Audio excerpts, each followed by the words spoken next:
Hi అండి, welcome back to my channel. నేను మీ శ్రీవర్షిత. ఇల్లు అంటే స్వర్గం అంటారు మన పెద్దలు.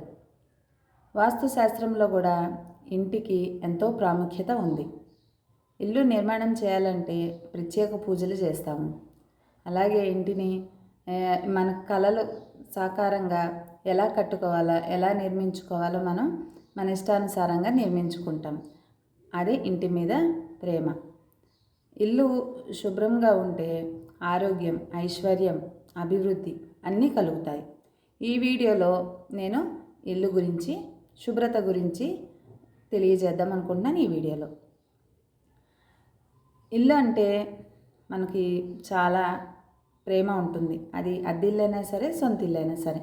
మనం ఏ ఊరు వెళ్ళినా, ఏ ఫంక్షన్లకు వెళ్ళినా, ఎటు వెళ్ళినా, ఏ ప్రపంచంలో ఏ మూలకి వెళ్ళినా తిరిగి వచ్చేది మన ఇంటికే. ఎందుకంటే మన ఇల్లు అంత ప్రాముఖ్యత చెందింది. మన ఇల్లు, మన ఇంటి మీద మనకున్న ప్రేమ అదే చాలా సంతోషంగా ఉంటుంది. ఎటు తిరిగి వచ్చినా సరే మనం రెస్ట్ తీసుకుంటే ఎంతో పీస్ఫుల్గా ఉంటుంది. ఎన్ని సమస్యలు ఉన్నా, ఏమున్నా సరే మనం ఇంట్లో గడిపితే చాలా ప్రశాంతంగా ఉంటుంది. అలాగే ఇల్లు అంటే అది సొంత ఇల్లైనా, అద్దిల్లైనా సరే, కానీ పెంకుటిల్లైనా, ఫ్లాట్స్ అయినా, పెద్ద పెద్ద బిల్డింగ్స్ అయినా, అది తాటాకిల్లైనా, పెంకుటిల్లైనా, రేకులు ఇల్లైనా, ఎలాంటి ఇల్లైనా సరే పరిశుభ్రంగా ఉండాలండి. ఎందుకంటే ఇల్లు పరిశుభ్రంగా ఉంటేనే మనకు ఆరోగ్యంగా ఉంటాము.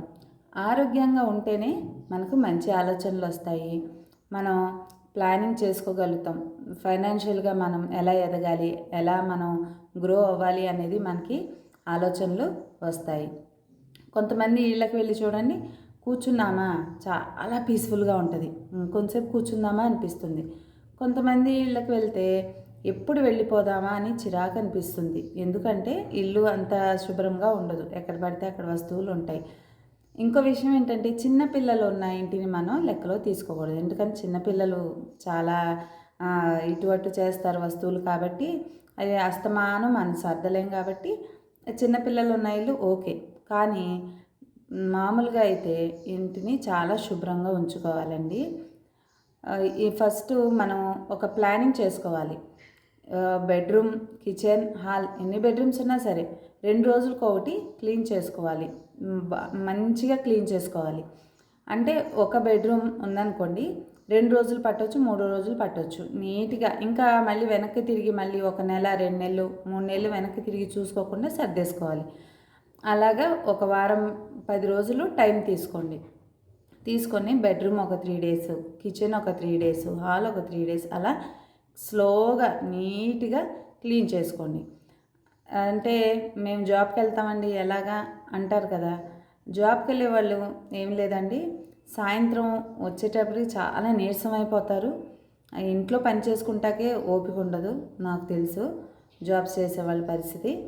కాబట్టి సండేస్ ఉంటుంది కాబట్టి కొంచెం టైము, ఆ సండేసే వీలైనంత వరకే. మరి టెన్షన్ పడిపోతూ ఆరోగ్యం పాడు చేసుకొని ఏ పని చేయొద్దండి. ఆరోగ్యం మీదే మన దృష్టి పెట్టాలి. ఫోకస్ అంతా హెల్త్ మీద పెట్టుకోవాలి. ఫస్ట్ అయితే సండే ఉంటుంది కాబట్టి కొంచెం కొంచెం కొంచెం కొంచెం చేసుకోవచ్చు అంతే. ఎందుకంటే ఇప్పుడు మనం అలా పడి చేసేసి గబగబా చేసేసి నీట్గా చేస్తే మనకైతే ఎవరు అవార్డు ఇవ్వరు, ఎవరు మెచ్చుకోరు. ఇంట్లో వాళ్ళైనా సరే బాగా చేసామని కూడా కొంతమంది అనరు. మనం చేసుకుంటూ పోతూ ఉండాలి. ఎందుకంటే మన ఇల్లు శుభ్రంగా ఉండాలి. మన హెల్త్ కాన్షియస్, మన ఫైనాన్షియల్ స్టేటస్, పిల్లలు ఉంటారు కాబట్టి మన ఇది మనం చేసుకుంటూ వెళ్ళిపోవాలి అంతే. మనకి ఎవ్వరు ఏమీ మెచ్చుకోరు, ఏది అవార్డు ఇవ్వరు, ఏమీ అవ్వదు, ఏం జరగదు. కాబట్టి మన కోసం మనమే బతకాలి అంతే. ఒకళ్ళ సానుభూతి, ఒకళ్ళ ఇది వద్దండి అసలు. కాబట్టి మన పని మనం చేసుకుంటూ మనం నీట్గా వెళ్ళిపోతూ ఉంటే మనకి ఇంట్లో చాలా ఫైనాన్షియల్గా చాలా హ్యాపీగా ఉంటుందండి. ఎందుకంటే నేనే ఎగ్జాంపుల్ అనమాట. ఇదివరకు ఎలా పడితే అలాగా ఇల్లు ఉంచేదాన్ని, కొంచెం లేట్గా లేచేదాన్ని. కానీ ఇప్పుడు అలా లేదు. ఏ మనిషి అయినా సరే ఒక స్టేజ్కి వస్తే వాళ్ళ పరిస్థితి ఏంటో వాళ్ళకి అర్థమైపోతుంది. అక్కడ నుంచి స్టడీ అయిపోతారు. మ్యాక్సిమం స్టడీ అయిపోతారు. స్టడీ అవ్వని వాళ్ళని ఇక మనం ఏం చేయలేమనుకోండి. స్టడీ అయిపోతాం. అక్కడ నుంచి నాకు అర్థమైంది ఎర్లీగా లేస్తే ఎలా ఎంత టైం మనకి సేవ్ అవుతుంది, ఎంత పని చేసుకోవచ్చు, ఎంత టైం ఉంటుంది, ఏమేమి చేసుకోవచ్చు, హెల్త్ మీద ఫోకస్ చేయవచ్చు, ఫైనాన్షియల్గా మనకి మంచి ప్లానింగ్స్ చేసుకోవచ్చు, అన్నీ చేసుకోవచ్చు అండి. చాలా టైం ఉంటుంది. అందరం అంటాం మనం నాకు దీనికి టైం లేదు, దానికి టైం లేదు, నాకు అసలు టైమే కుదరట్లేదు. అదంతా అబద్ధం అండి. అలా ఏమీ లేదు. మనం కొంచెం ఎర్లీగా లేచి మన పని మనం సవ్యంగా చేసుకుంటే కానీ మనం చాలా గ్రోత్ చూస్తాము లైఫ్లో. అది పిల్లలకి కావచ్చు, హస్బెండ్కి కావచ్చు, వైఫ్ అండ్ హస్బెండ్ అందరూ ఎవరైనా సరే ఇంట్లో ఏదైనా సరే మంచి గ్రోత్ కనిపిస్తుంది.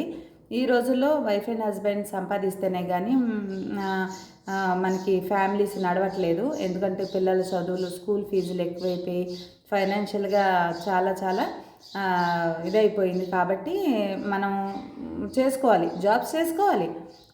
అవకాశం ఉందా, ఖచ్చితంగా జాబ్ చేసుకోవాలి. లేడీస్ అయినా సరే చేసుకోవాలి. అన్ని ప్లానింగ్ ప్రకారం మనం చేసుకుంటూ వెళ్ళాలి. ఫస్ట్ ప్రిఫరెన్స్ ఏంటంటే ఇంటికి ఇవ్వాలి. ఇల్లు అనేది మనకి చాలా ఇంపార్టెంట్ అండి. ఇంటికి ఉన్న ప్రాముఖ్యత మ్యాక్సిమం దేనికి లేదనే చెప్పాలి. ఎందుకంటే ప్రతి విషయం ఇంటి నుంచే బయలుదేరుతుంది. ప్రతి విషయం ఇంటి నుంచి చేస్తాం మనం. ఎక్కడికన్నా వెళ్ళొచ్చినా ఇంట్లోకే వస్తాం. పొద్దున్నే ఇంటి నుంచి ఆఫీస్కి వెళ్తాం. అసలు మనకంటూ ఒక ఇల్లు ఉంది అంటే దాని గురించి మనం చాలా ప్లానింగ్ చేయాలి. ఇల్లు ఉంటే చాలా ఆరోగ్యం, ఐశ్వర్యం ఉంటుంది. కాబట్టి ఈ వీడియో మీకు నచ్చితే లైక్ చేయండి, సబ్స్క్రైబ్ చేయండి. మీకు ఏదన్నా వేరే టాపిక్స్ ఏదైనా కావాలంటే నాకు కామెంట్ సెక్షన్లో కామెంట్ పెట్టండి. నేను తప్పకుండా వీడియో చేస్తానండి.